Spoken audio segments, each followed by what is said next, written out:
अस्सलामुअलैकुम, क्या हाल है मेरे यूट्यूब फैमिली, कैसी हो? सब ठीक होंगे, अल्लाह के फजल व करम से होंगे। जहाँ भी होंगे खुश होंगे।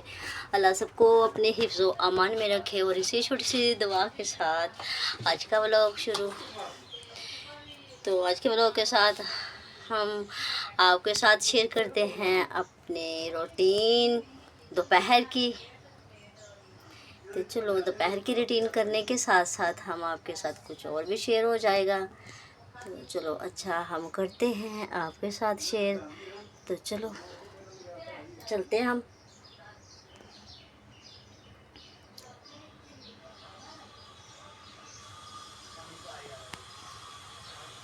बस ये है हमारी दोपहर की रूटीन।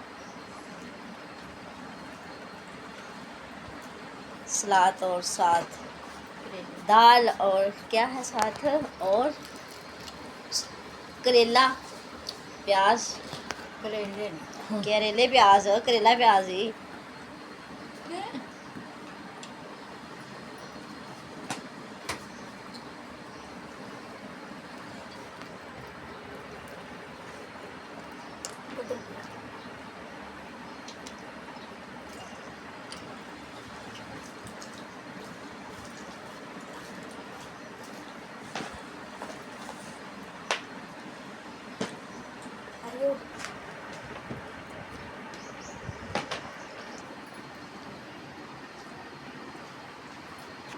इधर है जो चाय के शौकीन है ना, उनके लिए चाय भी बन रही है साथ। जो बोतल का शौकीन है वो बोतल पिएगा, जो चाय का शौकीन है वो चाय भी पिएगा।